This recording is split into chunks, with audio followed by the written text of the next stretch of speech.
Hey everybody, welcome to Love Relo, the voice of the relocation industry. I'm your host, Ben Cross, and I am blessed and honored to be here today with Dave Bencivengo and Brandon Tabassi and Suzie Chapman, three of my favorite people here. We're talking about home sale benefits. We're talking about real estate. We're kicking off the year with kind of a look back and a look forward with relocation and real estate. And I'm just really thrilled to be here with y'all. How y'all doing today? Doing great. Doing good. Yeah, if you guys Happy to could be here, Ben. tamp your excitement just a little bit, okay, y'all, just all right, just a little bit, guys, okay. That's my job here. Hey, get in the comments, y'all. Check in with us. Let us know who you are, where you are out there. All right, we got some real titans of industry here, okay. All right. By the way, Brandon, I got to give you a shout out, Brandon. I did not know your 12 days of Christmas was so strong. We had a great time at the company Christmas party. I wish you were there, Ben. I wish Dave and Suzie were there because they would have been belting out loud too. I don't know that I had a part, but I felt like I was there, but just by the virtue of being able to see that. Okay, all right, Yeah. okay, fair enough. We have a good time, a day without laughter is it's a day wasted. That's our motto. What did Jim Valvano say, right? Every day, if you laugh, if you cry, right, it's a great day. So, I'm with you on that. Get in the comments, y'all. Let us know who you are, where you are. And I'm going to start us off with a question as well as people start to check in and be heard here. Yeah, it's great. We got people showing up. That's fantastic. We got a question for you. Put it up there if you would, Sharina. How many times have you relocated and did you have home sale benefits? Put it in the comments. How many times have you relocated and did you have home sale benefits? We got Mike Klug checking in here. We got Galia Peretz checking in here. We got Jasani Courtney checking in. What's up, Jasani? Look at this. Christine Russell, an esteemed lineup. Wow, they're buying it, guys. This is great. You sell it so well, Ben. Just enthusiasm. It's infectious. Mike Falia checking in. Joseph checking in. Debbie checking in. Dana Whitman checking in. Lynn Greenberg. Suzie the Titan. I'm going to run with it. There we go. Barbara Springer checking in from Texas. Weichert Realtors. Hi, Dave. Chris Furlot checking in on Facebook with a big howdy. There you go. Big Texas howdy there. Nikki Thomas checking in. All-star crew excited for the discussion. I got to know. I'm going to ask him to go around the horn here. I'm going to ask you the same question, y'all. How many times have you relocated and did you have home sale benefits? Brandon, I'm going to start with you. How many times have you relocated and did you have home sale benefits? I relocated from Massachusetts to California and then California back to Massachusetts. I didn't have home sale benefits because one time I was 18 years old and the other time I was in my early 20s. So I wish I had home sale benefits, but I certainly understand the value of having home sale benefits, especially because if I bought something in California when I was 18 years old, it would be worth triple what it was then. Especially if you held on to it, for goodness sake, Especially right? if I held on to it. And my rule is you don't sell real estate if you are buying it for investment purposes. You're like the guy from Monopoly. You're just collecting Park Place and Boardwalk and everything. And if somebody lands on it and you're putting them out of business. No, I relocated, I relocated on my own to Texas. I got relocated for work to Clearwater, Florida. Did not have any benefits at all. I think they gave me a pod and said, figure it out. I think then I went from Florida and then I went to North Carolina, no benefits. Then from North Carolina to Michigan, I got a lump sum. And then Michigan was self-directed back to Texas, no home sale benefits. Couldn't even get a mortgage, actually. I was self-employed, for goodness sake. So I've been off the equity wheel, too. So I'm going to cry in my beer. But what about you, Suzie? How many times have you relocated, and did you have any home sale benefits? Sure. I've relocated. I counted as 8. 3 of those 8 were versions of international things that don't necessarily apply for this discussion. I've done 5 U.S. domestic relocations. Wow. The first one was lump sum. Second one was direct reimbursement. And the last 3 were BVO. Okay, so 3 of them actually had had Yeah. home sale benefits. Yeah. Did that play into your decision to take the relocation? I mean, would you have taken it without that benefit? Certainly there's one that was kind of why we took it. We knew that we were in a loss. It was, shortly after the 2008 crash, we had overpaid and there was no way we were going to be able to dump that house without help. So the opportunity to be relocated with a full home sale package made it so that we relocated. Wow. So it really was enticing. It did its job. It did its Got you job. there. It did. Yeah. And Dave, before we get to you, I'm going to just say hey to everyone checking in. Susan Aaron's checking in, some of my favorite people. Hey, Susie. What's up? Chris Lagerman, all fantastic lineup. I can't read anything. Anandita Chaudhary, hello from DC. What's up, Anandita? Daisy Sinclair, hey from Glomo. Impressive group we have on today. Chris said once and yes. Nice. Chris, did that play a part in your decision to take the assignment? I wonder. Dave, what about you? How many times have you relocated domestically, and did you have home sale benefits? 3 times for me, and yes, I did. I had home sale benefits in each of those. One of them was exactly what Susie described. It was very helpful in a transition at a time when I bought one of the bad lottery tickets at the end of the 08-09 thing, or a little earlier than that, and then so windfalls and ones that went the other way. It's just always interesting. And home sale benefits, I think what makes it so interesting is you need them consistently, but sometimes it's gravy and sometimes it's porridge. Like you don't know if it's going to be something that helps you get to the other side of a bad one, or it's hey, this is really helping me to build wealth and maybe transition even more successfully onto the next chapter of your career. So yeah, those 3 for me. Yeah. Did you ever have any that were not such great? Because everyone talks about how real estate is so important to building wealth, and it's the cornerstone of the American dream, and the biggest single piece of our wealth. Typically, at least for a long time, right? Did you ever have any that didn't turn out so good for you, Dave? Oh yeah. I had one that most people who know me well know that I'm still trying to recover from some 6 years later. It was just a very troublesome home. Let's just say never buy a home with a slate roof.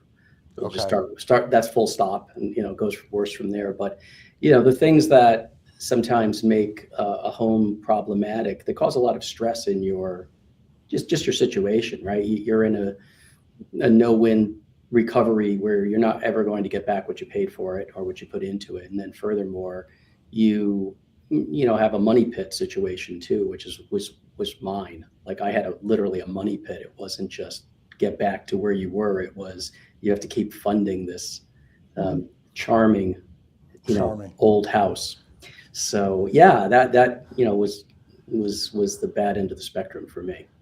Yeah, and it's funny you say sometimes it's porridge, right? And I think sometimes we think about home sale because it is a costly benefit, but it's so valuable to Susie's point about because it pulls the transferee there, and that's what we ultimately need. I always say that kind of global mobility is the heart that pumps the talent through the organization and gets it where it needs to go. But without it, people wouldn't move, and I think sometimes we forget the fact that in some cases it's just making people whole. It's not necessarily like this massive boon that you're just gonna this comeuppance, right? And all of a sudden this windfall. But Susie, I want to ask you, why is it such an important part to you? I mean, through your experience and also to FM, to be a part of your program. You talked about it already, right? A home is the biggest financial investment that we ever make. It's the pathway to wealth is to own real estate. Your home is also the place where you raise your family, where you have your shelter, where you have your comfort, right? So there's all this emotion and then pragmatic detail that surrounds a house. And for somebody who's going through a relocation, we disrupt everything for them. We completely throw them on their heads. And while we're throwing them on their heads and disrupting everything for them, they also have to deal with this big financial burden or opportunity and tearing their children out of their house and, all the things. So taking some of the administrative burden away from an employee is, it's a gift that gives over and over and over again. Taking the as much of the churn and anxiety out of relocating through providing a home sale program, it's magic. It's Yeah, and I FM think perspective. There's nothing unique to FM about home sale. We have a full comprehensive program, but it's not really about FM. It's about how do you take the people that are entrusted in your care and give them the water and the feeding that they need in order to be able to thrive in a relocation experience. And home sale is the biggest ticket there. Yeah, I can't help but think, as we look at it, and I go to like these SHRM conferences and I sit in these rooms with all these, these senior HR managers, and we talk about retention and we talk about tenures that have kind of been eroding. These average tenures in the workforce have been eroding. And I can't help but think that maybe this benefit like keeps people in place longer. I mean, have you seen that? I mean, I don't know if you have any evidence to that, but I mean, what is your feeling on that? Well, I think there's a couple of ways to answer that. There's one, which is when an employee feels really cared about by their company, they care about their company. There's that mutual relationship. But frankly, the other piece of it is a repayment agreement. And the repayment agreements are like super controversial and nobody likes them and everybody complains about them. In my career, when I got out of that house where I was underwater, I went to a job that wasn't really a great job for me. It wasn't a good fit. I had a 2-year repayment agreement. I worked until the month after my 2-year repayment agreement expired. So it kept me for 2 years. And that's real. That's not a reason to want an employee to stay, but it's real. At least you get some return on your investment. But I think that, that cultural piece of taking care of your employee, making them feel supported. I've had people say throughout my career, at FM and in other roles that I've been in, that they were terrified of the move. They didn't realize how hard it was going to be. Oh my God, thank God I had somebody there to guide me along the way. Thank God I had somebody to help me bounce off. Is this a good offer? What do I do? How do I manage this? And then, by the way, in a properly structured home sale program where we're taking advantage of tax loophole, as long as you make sure your employee knows that we're doing that, it's another incentive for them to understand the value that they're receiving from their company. It's an easy, free value that we all get that has teeth, and it helps keep that employee feeling like they're being taken care of appropriately. Yeah, super interesting. Dave, when you talk to your clients, and companies like Suzie's, right? It's like, what is the biggest thing for them? I mean, why consider it? I mean, I know that, well, actually, let me take a step back. Let me ask you, what is kind of the state of home sale benefits now? Help us kind of tell us where we're at right now. Yeah, well, it's interesting. I would say that home sales changed a lot over the years, certainly from the time that I got in the industry, and home sale was the Rosetta Stone. It was the epicenter of most programs, right? And over time, that has changed for a myriad of reasons. Some of it is the way people have formed around generational changes, their investment in real estate versus non, the sort of growth of renting as a logical alternative for many people to free up the ability to do other things with their money. But I would say that the companies that have home sale programs, who've maintained home sale programs, generally are thankful that they have, because once you introduce the reduction of these programs, or you water them down, or you eliminate them or isolate them to certain tiers only, it's very hard to bring them back into discussion because they're expensive. And at the same time, like most things, once you take something away, you learn to live with it. And that doesn't mean you're living well, it just means you're living without it.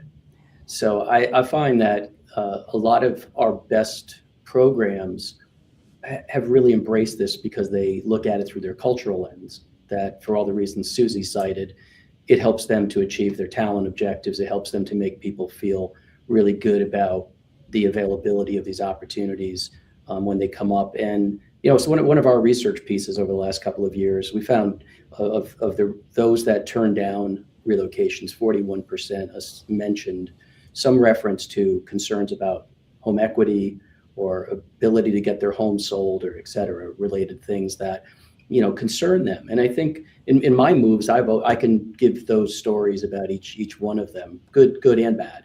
It's my first house.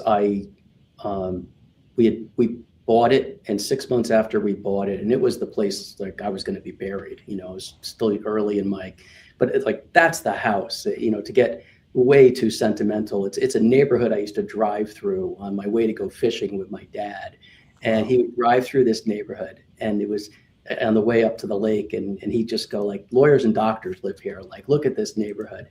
And it's kind of hysterical now because I go back and it's not that impressive a neighborhood. But I bought a house in there, and it was sort of like this full circle thing. And then 6 months later, I found out I'm being relocated. And of course, we gutted the kitchen and we put a bunch of money into it because, we're going to be here. And so I bring it up only because there are 10 layers to what people go through that own a home when it comes to relocation. For us, my wife and I at that time, it was, are we going to get our money back? We just put this whole kitchen in. Like, you wanted the double ovens. Like, we went a little crazy. Are we going to get this money? I can tell you're still holding the double ovens over her head. Like, Dave, I mean, let it go already, Dave. The double ovens. I was a little earlier in my career, and they were so it wasn't like it was a little bit of a bite of the apple there. But, the funny part was the company came along at the time and said, we've got that. We've got that benefit covered. So when you start sweeping out all the basic costs that you knew you were going to incur, and now you were down to, okay, my risk is this, felt better about it. It enabled me to say yes, because 6 months into that, to moving into that house with 2 young kids, it might have been it probably would have been no without that. And so that's why it's so valuable. And I think that's why companies wrestle with it often is, yes, it sticks out as expensive, but it's also incredibly valuable. Well, and you're right. We have to entice people to take jobs. I mean, that's why we give them raises when they or promotions. I mean, that's, and I think there's like somehow there's this underlying premise in this argument that I'm seeing pop up that people shouldn't make money on their relocation program. And it's like, but it is a benefit. It's not just about making you whole, but it's also like it is a benefit, right? Like you're going to do this, you're going to displace your family, and you're going to take a considerable, hit in convenience, right? Because, status quo is easy. It's like, there has to be a carrot dangling out there that I'm going to go home and tell my, significant other, like, hey, we're going to do this thing, and we're going to take a hit in the near term because it'll be good for us in the long term. Hey, get in the comments, y'all. I want to know what you're thinking out there. And I promise we're going to hear from Brandon. People are blowing me up. They're like, let Brandon talk. I know, guys. I promise. We will get to Brandon. He's being very gracious right now. Alice Terry checking in from Virginia. We got questions coming in, too. We got to have to take a couple questions here. You guys, can we take some questions here? Is that all right, Suzie? Is that all right? All right with me. All right. Okay with me. Okay, all right. Mike Falia, he sympathized. He said, every Italian kitchen needs a double oven, Dave. All right? If you didn't know. He said it like this, too, Dave. He said it like this, all right? What are you, stonad? Everybody needs a double oven, Dave. And 8 ranges, too, yep. You got to have the sauce going with the pasta. The man makes a point. Yeah, there you go. Let's see here. We got people coming in here with some comments here. Chris Lagerman says, too often companies don't require BMAs and inspections on the purchase side. Have you seen this? Has anyone seen this at all? I haven't seen anybody that requires it, but I can tell you that we do. That's our value add, is to determine what is the value of the house. There's three factors. What is the value of the house? How is it priced? What do you have to offer to get it? And those could be 3 very different values. So I can tell you that, great partners that we have, like Suzie and Dave, they encourage this as well. So I even though it's not required, it's something that happens on the service provider stuff. And Chris has been a great partner for years as well, so he knows that too. Would you say that's a best practice, though? I mean, would you recommend? It's That's not just really a become- BMA, but it's market analysis. There's just a lot that goes into it, because unlike selling the house, where, okay, what price do you recommend to list that house for in order to net the most amount of money on the home sale? Depends on the market. If you are in a high velocity market, sometimes you want to list that house a little bit below where you want to end up, and that kind of adds fuel to the fire. If you are in a market that's slower, you understand that they're going to negotiate whatever you price it at, no matter what. So I feel like, BMAs are very specific to home sales, whereas in the home purchase side, you need counseling. I think counseling is very important. As far as inspections are concerned, that really depends on the market too. Boston area, where I live, was the one market in the U.S. where there were the most waived home inspections. Two and a half months ago, now there is a law implemented where a seller cannot accept an offer with a waived home inspection. Mm-hmm. So I think it's whatever's normal and customary. Suzie and Dave know those terms, normal and customary, very, very normal and customary to the mobility industry. And I think you just have to do whatever's normal and customary to that market ultimately. But there's another piece to this, though, which is if you are a company funding an employee relocating and providing them with home sale assistance, too many companies in my career on the RMC side, too many companies didn't also invest in providing support on the home purchase side. And the risk the company is taking in not supporting the home purchase benefit is what happens when they go to move that employee again and they're in a house that's a dud, and they have to figure out how to get them out of their house that's a dud. That's right. And combining in all of that factor, that was not great English, I apologize, but I think you followed, is you have an employee who you are theoretically paying a salary to be a productive member of your organization. And if they're distracted by either the drama on selling a house or the drama on buying a house, or if they end up getting stuck with a dud, you're paying them salary, productive salary hours to work on their relocation. That just doesn't make sense. And Suzie, I love what you're saying. You bring up such a good point too, because the home sale gets them to go, gets them to take the relo, but the home purchase gets them to stay. That's the retention piece of it too, because now they plant their roots at destination at the new place, right? Because that's that retention piece, and they're ingrained in the community. Those are the words I love to use. They're now ingrained in that community. Dave has mentioned to me before in personal conversations that, it's not just about the financials of it. It's also about the holistic health of that employee, how when Dave has relocated, he's felt like he's then become part of that community. And that's why the home purchase benefit was so important. And Suzie has mentioned the very same thing to me too in personal conversations we've had too, that some of these relocations that she's done, these 8 relocations that she's done, it's been very important for her to find the right community. And community is a word that I use with, very deliberately, because community can mean many different things to different people. And I think that companies that holistically really care about their employees, companies like Suzie's, they really care that holistic community feel is there, that employee finds the community that's right for them. And I know that's an important part of Suzie's policy and Suzie's program, as well as Dave's counselors make sure that that's the case. Chris says the reality is, if I were asked to move and I sold my home, it would cost me in excess of $80,000 to $90,000. Who would absorb that unless the upside is really big? Excellent point, Chris. And furthermore, when we think about who we're able to relocate, right? If we're not able to relocate homeowners because we don't have home sale benefits, what does that mean? What population are we relocating? Right? Who's left? And what are we, it feels like we're kind of losing out on a pretty important, seasoned, experienced, strategically important part of our employee base, I would think. Well, I think that's a really great point that Chris brought across, but I think that what's the cost of not doing that? I mean, if you have a company where replacing that executive is going to cost you $400,000, $500,000. Those are normal costs to replace those executives. What's the cost of not doing that for an executive at a company, especially coming to and from a high cost of living area? I know that Dave was gonna mention something about that.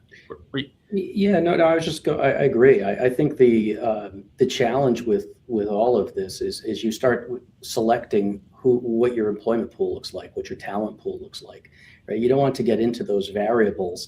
It's for the same reason we're struggling today more broadly about remote work and in-office work, where when you create limitations about where people can be, you start to also limit the pool of talent. You know, if someone's wed to the idea that I'm going to work remote and this is both my career ambitions and my personal happiness, it's going to be very hard to pry them off the sidelines to say, come work in an office 5 days a week.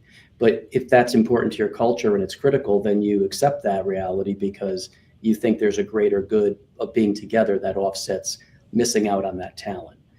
I don't think you want to apply that same standard to homeowners or non-homeowners in the sense that you could really start to work all along the employment spectrum, because people are homeowners all along the employment spectrum. It's not just CEOs and top performing sales leader, positions. And sometimes it's just the position you need. It's the data engineer, or it's the critical analyst in a lab, whatever it might be. If they're a homeowner and you need them, then you want to have that. You want to have that tool in your toolkit, I guess. Yeah, it's interesting. We have a portion of our business that does recruiting, right?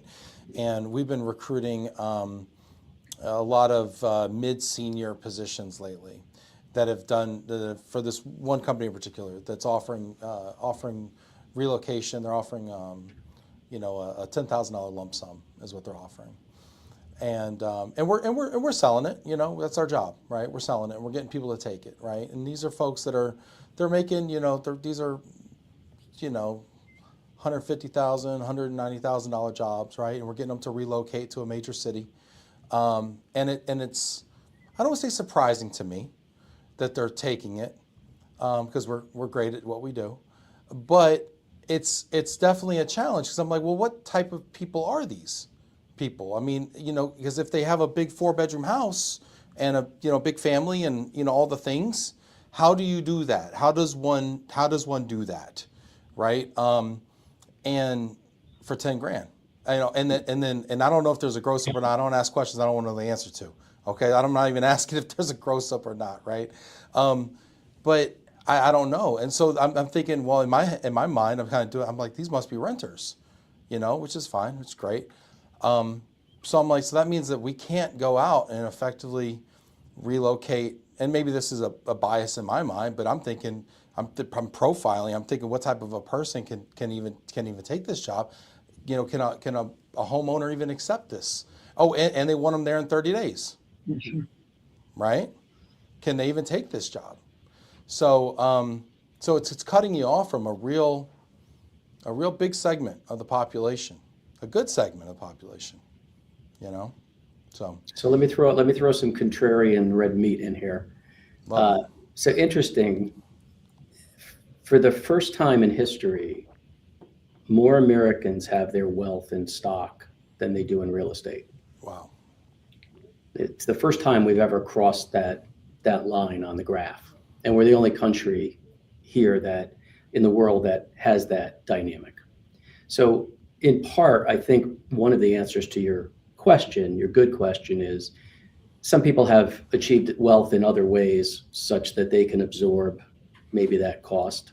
They may not like it, probably don't want to, or going to ask about if other benefits are available, but they could do it. And the other piece that I think complicates it is a lot of it depends on what the opportunities are. And if you think about how work has changed and the companies that are some of the most successful companies, specifically tech companies and organizations with really positive stock programs and opportunities to participate in wealth differently, stock options, employee purchase options, they could get over the hurdle to say, this is okay. I'm going to get it resolved in another way. I don't know that that's the norm, but there is a broad ownership of stock now that has never been this significant. And I just would summarize and say, I don't think that's the answer.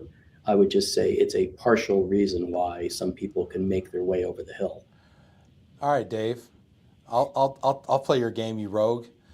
I have probably more equity in investments than I have in my home equity, right? Because I told you, before I'd moved a lot, right? And I wasn't able to buy or didn't buy or whatever. But it's not because I have a lot of money in the market. It's just because I don't have a lot of equity in my house. Okay, it's not like, oh, I'm so flush with Bitcoin and Nvidia. No, it's not that at all. It's just I don't have a lot of money in my house because I move so much, right? And so I think that there's definitely an argument to be said there. But I think that people tend to delude themselves with this rationale too, right? Like, oh, I can just do this. I mean, that's what I told myself. I said, I'm going to rent because I'm going to follow my career. And I can, and I didn't job hop, but every 4.5 years I went somewhere else and I relocated to a new state and I followed the opportunity and I did very well from an income standpoint. I probably didn't do a great job from an investment standpoint. I definitely didn't do a good job of buying houses everywhere I went. And so I didn't keep up, I guess, with the rise of real estate, and or the rise of the market, to be honest. I wasn't in either. Right, the way I should be. I mean, a little bit, but not the way I should be. Right, and so I think that's tricky, right? Because I think it's hard to execute that because it's so easy to just live in a place and pay your mortgage, and raise a family or live life, Yeah. Well, Sorry. No, please. Dave's point, I just want to go back to it just a bit on that relationship between people having more money in stocks than in their homes and companies offering stock options and whatever trigger like that they do to try to make up for it with the employees. I think those corporates that are watching, a question I would ask our recruiting and internal compensation teams is if you have no home sale program or if you are operating on a lump sum, how much time is talent acquisition and compensation spending working through employees asking for more money or a bigger sign-on or more options because they can't afford, using that language, can't afford to move. And my guess is you'll find some of the money that could be put into a home sale program over in the compensation space. Sorry, Brent. Really interesting, and we've got a lot of comments coming in here. Get in the comments, y'all. Let us know what you think out there. Got some really good questions coming in as well. I love the debate as well here. Lynn Greenberg says, curious if you've seen a significant drop given the rise of millennials and Gen Z in the workforce and first-time home ownership rising in age. Millennials want to be homeowners. Gen Z is, in different studies, they want more flexibility. But, renting is a bridge. Renting is a bridge. Part of it is Gen Z is clearly younger than millennials. Maybe they're just not there yet. And it's the fact that, a lot of the Gen Z generation was not able to get in on, pretty much very small percentage was able to get in on that COVID market between 2020 and 2022. And, a big point about, and we're going to talk about predictions in just a little bit and the market as a whole, but 2026 is projected to be the breaking point year with interest rates. And what that means is that this is the year where people that are under 3% interest rates and the people that are over 6% interest rates, where those two lines will intersect. And we're already seeing interest rates in the high fives right now on 30-year fixed jumbos and 30-year fixed conforming.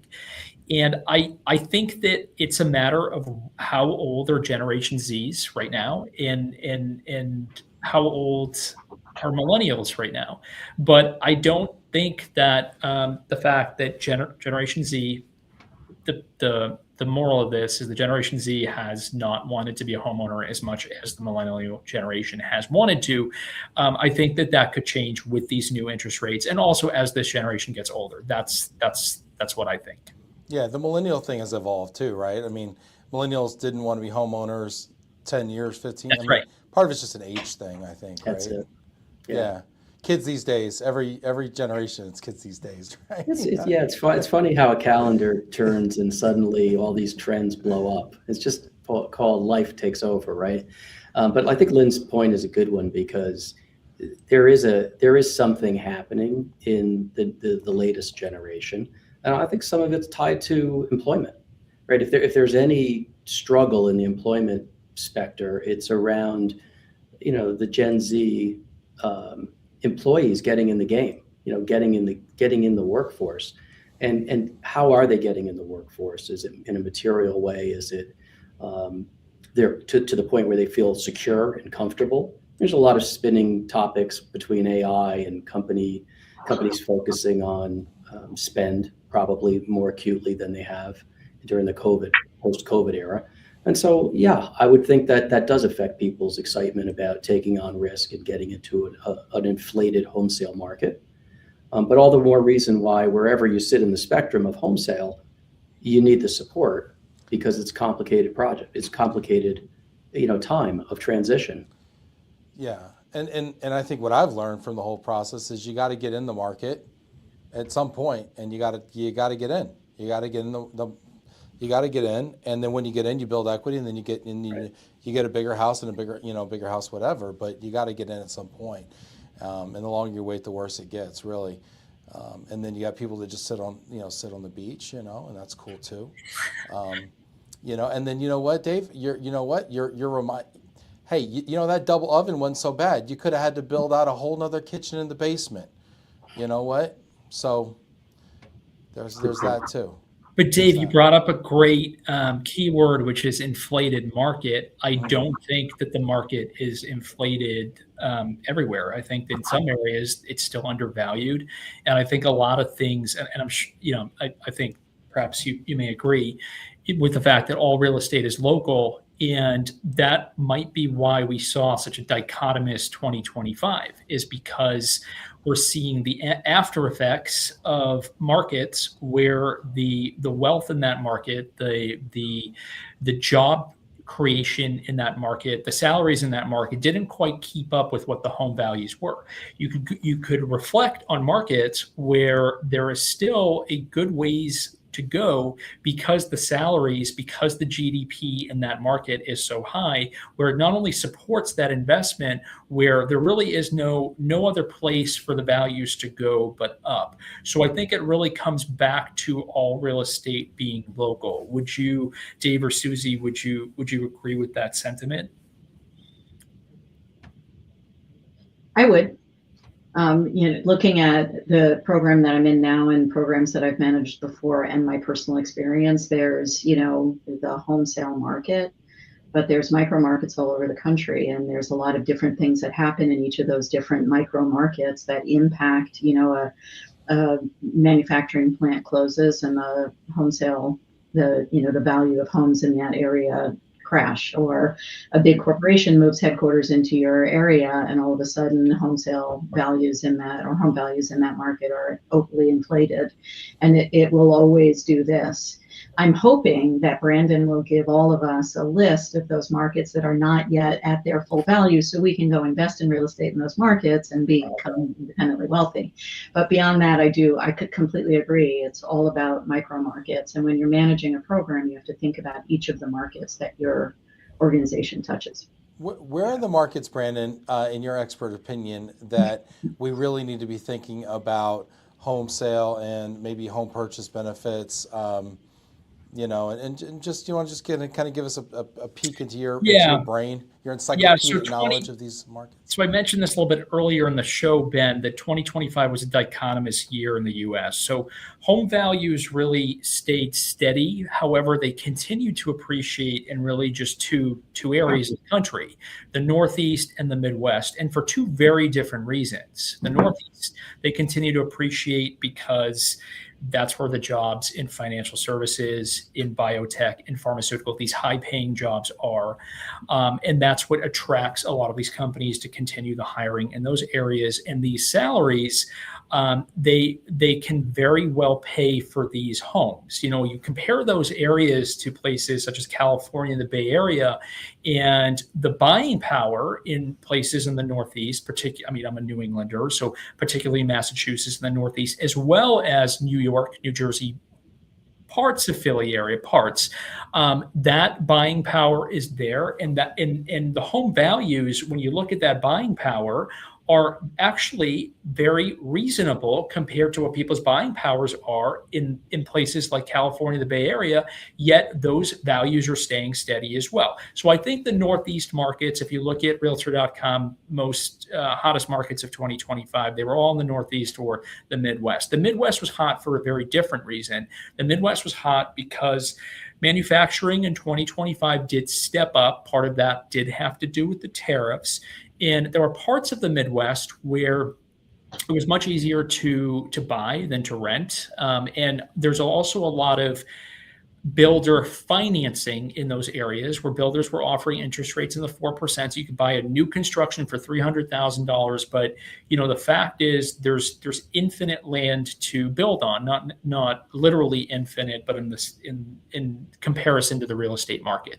I think you really have to look very carefully at supply and demand. And I think that the Northeast is going to continue to be a great place to invest.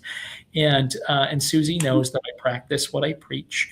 And I also think that you need to look at markets that are micro markets that have a lot of potential due to jobs going there. So even though 2025 was very rough on Florida, it was not rough in places like West Palm Beach, which last week just had a $40 million condo sale, not in Palm Beach, but in West Palm Beach. And these are places that you have to really look into because of a concentration of jobs going into, as well as the possibility of wealth creation that will hold those values, and compare them to areas that are artificially, to use a word, inflated during COVID, where the local economy could not necessarily withhold that inflation. Yeah, a lot there, Brandon. A lot there indeed. We got a couple of comments here too. I want to make sure we honor the people that are chiming in here. Get in the comments, y'all. If you got a question or comment there, along with what Brandon's saying here. People responded to what Dave was saying as well. Tom Wagner saying the barrier to entry in the stock market is so much lower than the real estate market. Interesting stat, Dave, but not surprising when you think about it. Chris as well, talking about absorbing that cost as well. Really interesting stuff. Guys, throw one quick thing out. Tom always provokes my thinking. Here's an add-on, a special for you, Tom, to hitch on your idea. One of the concerns with broad stock investment is also as old as time. When what was the old adage, when the shoe shine boy is asking for stock tips, whatever, you're in trouble. Part of the reason that stat was cited in some recent things that I read and saw is that a bubble? And it was under the bubble discussion. The one thing about real estate that gets often missed is I've never had a T. Rowe Price account that had a front door on it, or a Fidelity account that had a backyard. You get to live in this investment. Mm-hmm. So while real estate is demonstrated to be arguably, to Susie's point earlier, one of the best, if not the best, wealth creator over time, even if you miss a little bit, you get to live in it. Yeah. And so when people tend to think about the other alternatives for their investment, I'm not here to argue against investing. I'm only saying that as an investor and a real estate holder, I think that I'm grateful to have both and have had both because they've always supported the greater outcomes. If you try to do it in one and you miss the window, you miss the window, or you could be, have needed to fund certain things and not had it the market where you wanted it at that time. Real estate, the door is always going to be there, and I think that's an important element too, which is why the stat concerns some that it's overbought in the sense that it's so broadly held that people are counting on that, and they're counting on not just liquid wealth, but they're actually investment wealth. So you're counting on all the things you're not using. That's very eloquently said, Dave. And it's the only investment that you can actually enjoy, right? You don't need to scroll to your Fidelity account. I mean, how much are you enjoying looking at your Fidelity account on a screen? I sit there and stroke my bars of gold on the weekends sometimes, my bullion. But other than that, yeah. Jack's got a really good point. So Jack's always the other side of the coin, right? And he said, I might have missed this discussion, but for most companies, home sale programs, if offered at all, are mainly for more senior level positions. If companies are not having difficulty in hiring, they don't need to offer this costly benefit. Why offer home sale programs? And especially in a market like this, we keep reading where this is an employer-driven market, right? I mean, unemployment's kind of been ticking up. Jobs added has kind of been, ticking down, right? It feels like employers have hand right now and leverage. Why offer home sale benefits in this type of market? If I can just make a comment on that, and any employer, every employer thinks that they're particularly special and unique. And if they're particularly special and unique, they need to hire people that are the top talent, the one person that can absolutely knock it out of the park for whatever job they're filling. In order to get that person to where the job needs to be, you have to seriously contemplate home sale in order to get it done. Think about the companies whose headquarter office is in a location that may not be attractive. It may be particularly cold, or the community might be economically depressed. You have to do home sale and home purchase to get that employee there. I agree with Jack that most companies that I've supported over my career, they hold that home sale benefit for the higher level executives. But the special and unique company also needs that perfect purple unicorn fresh out of college, or within 10 years of their career experience.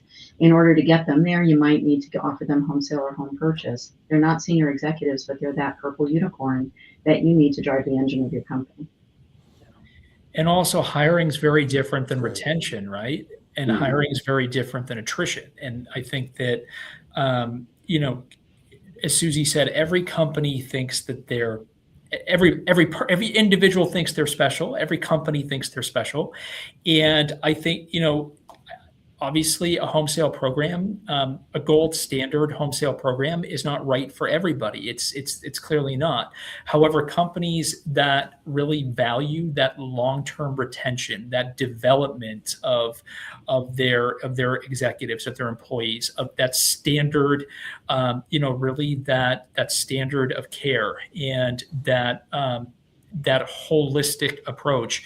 These are companies that a lot of them you do see this home sale benefit for. And again, it's not for everybody, but the ones that do offer it, you do see a difference in things like retention, as well as in that company culture, in my opinion. Yeah, I love what Suzie's saying, because also what's kind of implied in what she's saying is that all people and all talent are not interchangeable, right? Like, one project manager is not not interchangeable for any other project manager, and That's one right. senior executive is not just we'll just plug and play, give me another one. Oh, they wouldn't take the job, well, just give me another one, right? I mean, as a person that goes out and combs through talent, and looks through every fit and every aspect and every piece of experience, and did they work here and did they work there? I mean, there are 50 different attributes to a person and their experience that make them the qualified, and there's tiers. I mean, I always I always go back to like fantasy football, right? There's first tier running back, second tier, third, but there's steep drop offs, and all of a sudden a third tier running back's not the same as a first tier running back, and I'm talking. Sorry, Dave. I know you guys haven't had a first tier running back on the Cardinals in a long time, but theoretically, and I can't even respond because you're right. Garrison Hurst or somebody of that Wow. ilk, right? But I'm just giving Dave a hard time. No, but you know what I mean? It's not just plug and play. People aren't, just interchangeable like that, cogs on a wheel, so to speak, And so I think you have to go out and you have to get the really great ones, and so maybe it's not a benefit for everybody. I mean, I don't know that we're all saying that. No. Although I do think it's interesting with these companies that offer, anyone with a home gets Homesale if they're relocating. I do think that's interesting from an equity perspective, but maybe that's a different discussion. Dave, what are your thoughts? I just want to add one quick line on this. Jack's not wrong. It skews more senior. It's been more tiered over time. GBO, BVO, maybe direct reimbursement, et cetera. We acknowledge you own a home. Here's how we're going to help you along the chasm.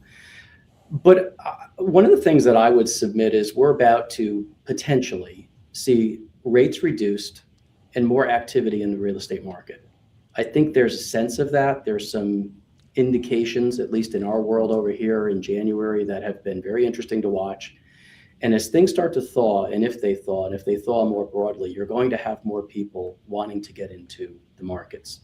They're going to accept that rates are not quite as horrific as they were, and now five anything doesn't sound so terrible. Sounds great. And maybe I'm leaving 3.5, so it's still not great, perfect, but maybe I'm accepting finally after several years I'm never going to see 3 again.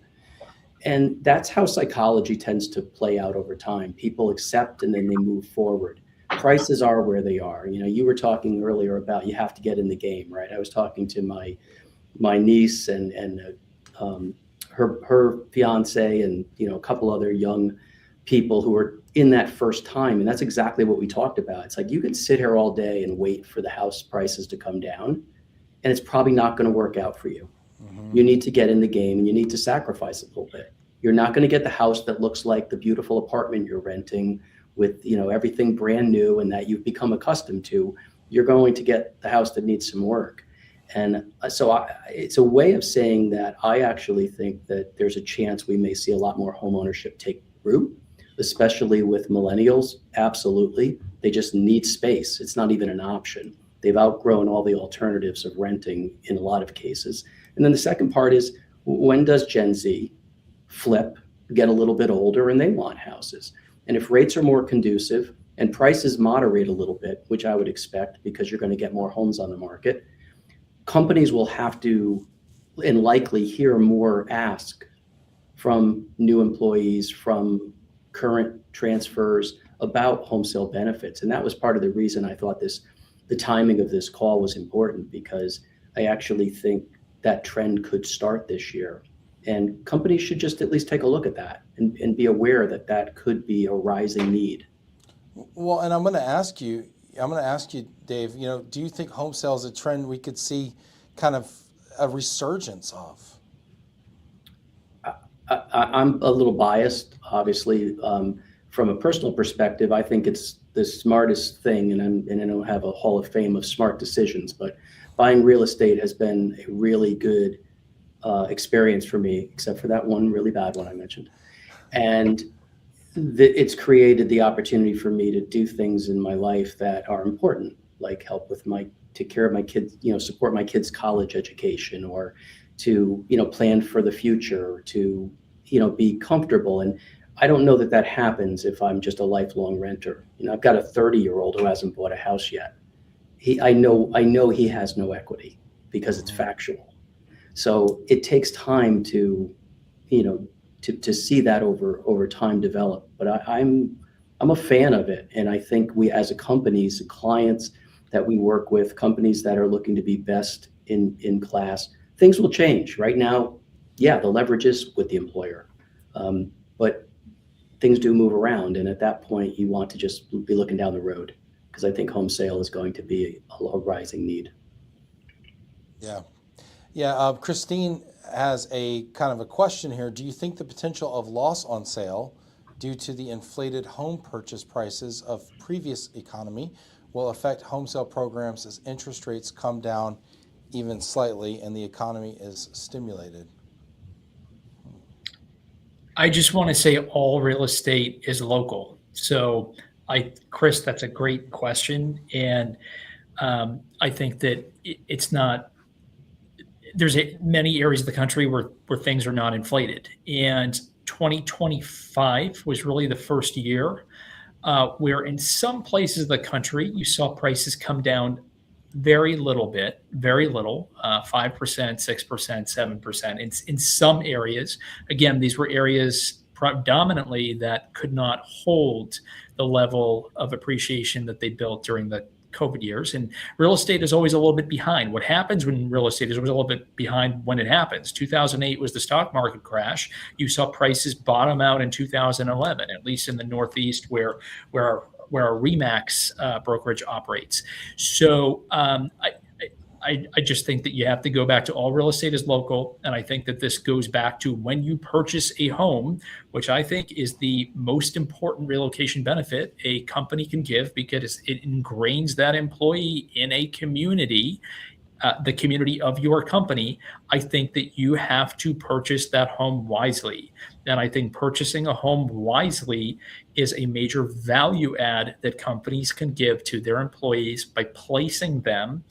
And obviously this is biased with the right providers, but also providing the right counselor support that I know that Suzie and Dave do in their organizations and with their partners. But if I can add a little personal comment, when I sold that house where I lost on my purchase, like the company that relocated me gave me a little handout to cover some of that loss on sale. They certainly didn't bridge the loss on sale, but I wanted out of it. I wanted out of a dud, and so using Homesale got me out of a dud and got me back into the Northeast, so I could be back into a richer real estate market. So there's two ways to look at it. Sure, it's problematic and the employees will cry. It's hard to lose money, but looking at the future opportunity, getting out of a dud, even with loss on sale, going into a location or a job or a home that builds wealth, that's hard to turn down.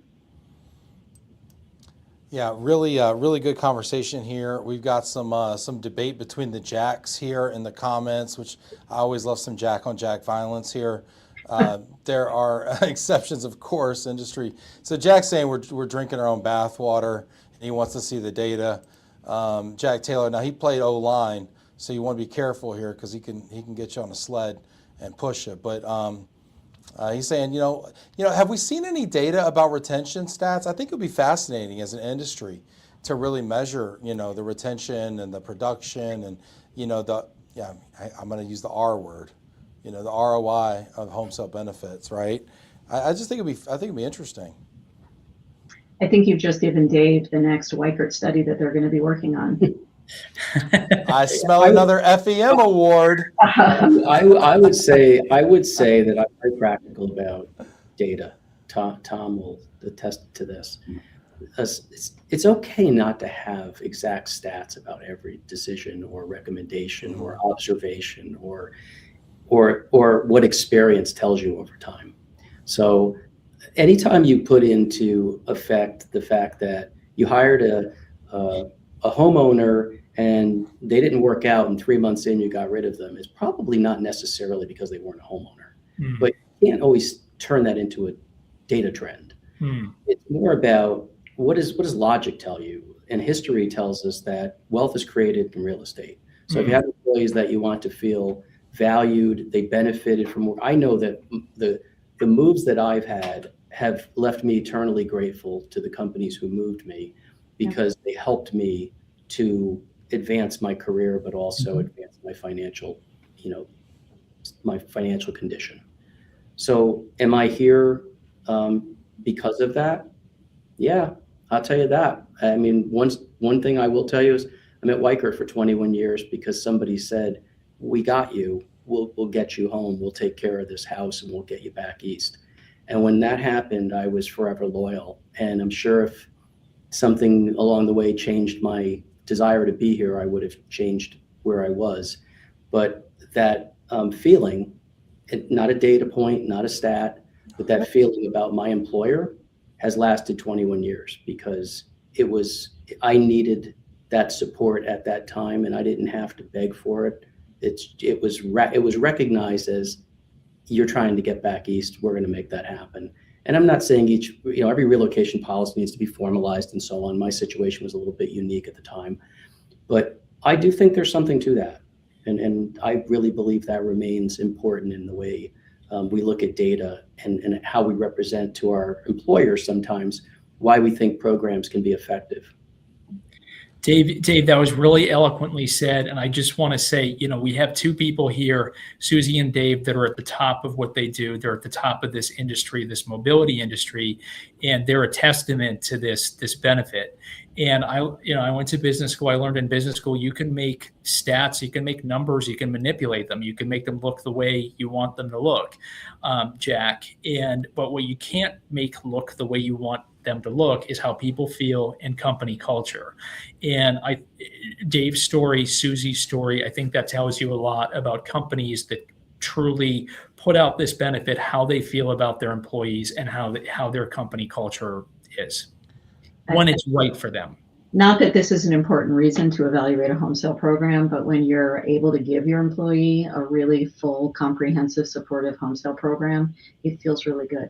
It feels good as the mobility leader as much as it feels good to the employee. Yeah, that's great, and I would add on to that also. I mean, not only have you both been, enriched, monetarily, but also like just professionally and personally, but also I mean the company's trajectory has been changed. I mean, Dave, not to inflate your ego or anything, but can you imagine a Weichert without Dave Bencivengo for the last 21 years? I mean, I don't know. I mean, we're not sitting here today. Okay, that's all I'm saying. All right. So I mean, I think you look at these transformative hires, right, and the way the talent transforms companies, and I mean, when you think about the fact that a company is just a team of people working together towards kind of a common financial goal and stuff, and whatever it takes to get the right people on the team going in the right direction. I mean, it can kind of pale in comparison to the end game. So really, really cool. Mike Klug says not everything can be measured on a spreadsheet. That's right. And I think good leaders understand that. They kind of, I had a CEO I worked for, and she had been doing it for 50 years. And I said to her, I said, do you have any feedback for me? Which is always a slippery slope, right? When you ask for feedback, right? And she's like, I wish you didn't rely so much on numbers. And I was like blown away because I'd been hit over the head for years. Like, oh, you're not enough of a numbers guy. You're not data driven enough, whatever. You need to be in the numbers. You need to know your numbers, blah, blah. And she's like, I can walk the floor of this organization and I can know if we're doing the right thing. I can hear people on the phone and I can know if we're taking care of customers. I can know if our P&L is going to look good. I can just feel it. It's in my bones. I've been doing this long enough. I just know. And kind of Suzie, kind of to your point, it feels right? I mean, when you're successful, you know it before it ever hits the balance sheet. You know that you're making good things happen. So anyway, I mean, not to get too sappy here, but I mean, I think there's a lot that goes into that. Guys, I know we're over time here as we're just all patting each other on the back about home sale programs. but can I steal 5 minutes to play a little game and have some fun and end on a high note here? Dave, Suzie, Brandon. Yeah, I mean, y'all don't have nothing else to do, right? I mean, you're Titans, for goodness sakes, okay? You're Titans, all right? Let's play a game. Let's play a little overrated, underrated. Y'all ready? This is what the people waited for, okay? All right, get in the comments. Let us know how we're doing here. We're going to get controversial here, okay? You ready? All right, you ready? Overrated, underrated. I'm going to ask you all to vote on this, okay? Overrated, underrated, home sale program, softballs to start. Overrated, underrated. Just to get the blood flowing. Really underrated. Underrated? Anybody want to go out on a limb, huh, Suzie? Huh? I think all we've said for the last hour is it's underrated. Okay. All right. Easy one. It's like the center square in bingo. Okay. Next one up, New York style pizza. Overrated, underrated. Dave Bencivengo. I'm gonna say Dave, careful now. Probably underrated when compared against the full set The full of set. available pizza options. Underrated. Good Full answer. set. Brandon? I'm everybody knows I like Neapolitan pizza. I'm sorry, Susie, overrated. Yes. It just ended a friendship, Brandon. Oh, that's great. That's great. Look at the Titans are duking it out up here. Look at this. It's great. Oh my gosh. Business is being won and lost as we watch and laugh. I love it. This is great. All right, next one up, overrated, underrated, Rhode Island. Oh my God, it's the most underrated place on the planet. It's amazing. Where is it? Here. Yeah. People ask me, where exactly in New York is Rhode Island? What borough is that? Is it like City Island? Is it Roosevelt Island? Where is it? Yeah. Is it next to Staten Island? Right. Actually, everybody keep being confused. It's overrated. Is that where the statue is? Grossly underrated. Married to a Rhode Island girl, and while I know she will never watch Love and Relo and hear me say this, but it is a very cool state. And if you just visit Newport once in your life, you'll say, "Wow, grossly underrated." All right. Okay. What about you, Brandon? For sure, it's super underrated. I own a home in Rhode Island. I love Rhode Island. It's super underrated. Okay. A lot of underrateds in the comments here. There's some love here for Rhode Island apparently. That's interesting. There's a New Haven Pizza shout out over here. You got it, Christine. Pandering, blatant pandering. She knows. Listen, I've worked with Christine for years. She knows. She knows what good pizza looks like. Look at this. All right. Next one up, overrated, underrated, renting. That's a tricky question. And I know you knew that by putting it in there. Susie, why don't you go first? Well, these guys are all part of big real estate. All right. Why don't you go first, Susie? Okay. Yeah. I don't have a vested interest in necessarily saying this. I think renting is underrated. I think it's the right answer for a lot of people based on where they are in their lives or where they are financially or where they are emotionally. I think it's underrated. Yeah, we've just been beating up on renters for 60 minutes here. Renting's a good bridge, Ben. That's what it is. It's a bridge, or for the short term. Yeah. Other than that, renting's great as a bridge or for a short term, or if you're really just not sure, it's a great option. If you fall outside of that category, then It's all context, right? Underrated if it serves the purpose of what you're trying to accomplish. It gives you freedom and flexibility. It's a place you wanted to live and never could afford to live, but you could rent there. There's 100 reasons why it could be underrated. When you're talking about wealth building and community and settling in and knowing your kids are going to be in that school next year and the landlord's not going to say, I'm selling this place and you need to move and you might not find another place in that community, then it's extremely overrated. 100%. I'll tell you what. It's underrated. The effect of property taxes on the variable cost of home ownership. I mean, Chris is over here talking about who wants constant rent increases. I was in a home. I had one rent increase in 3 years when I moved to Texas. I tell this story all the time that I couldn't get approved for a mortgage because I was a new solopreneur, new business owner, whatever you want to call it. And I got one rent increase. It was probably $200. My property taxes. I should have an associate's degree for my property taxes. Okay. Anyway, that's neither here nor there. All right. In many situations, Ben, it's tax deductible too on your federal income taxes. So you gotta throw that in there too. Do SALT law. Yeah. All right. Fine. All right. I'm smarter. That's so smart. My associates in tax. We got another one, Sharina? How many more we got? One more. All right. Guinness, overrated, underrated. Susie, you a Guinness gal? I'm not a beer drinker. Sorry. God bless. Anybody? Guinness? I gotta say overrated. It's not my go-to. I'm a gin martini guy, but if it's St. Patty's Day, it's underrated. It's always about where you are in the moment. Sharina, when was Guinness founded? I want to say 1796 Guinness was established. No. Yes? Tell me. No, actually, I think it's older than the United States. When was it founded, Sharina? 1759. Guinness, older than the United States. Arguably doing better. It's a perfect pint. So criminally underrated. I mean, they got it right. They haven't changed it. Phenomenal beer.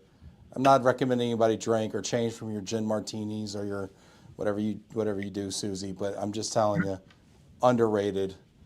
Sheesh. A topic for dry January, but okay. for the hard 75 out there. Chris says best beer on the planet, only if poured correctly. There we go. It matters, yeah. There we go. We get some overs, some unders. There we go. All right. Hey, this has been a lot of fun. I know y'all are busy. Thank you so much for being here. Thanks everybody for getting in the comments. Y'all really made the show. Appreciate y'all. We wouldn't have a show without you. So thanks. Hit that like button one more time and support Dave and Brandon and Susie. Really appreciate everyone out there. Show them some love here. Really appreciate y'all. Thanks so much for being on today. Thank you, Ben. Thank you. Yeah. Thanks, guys. Take care, everybody. We will see you tomorrow.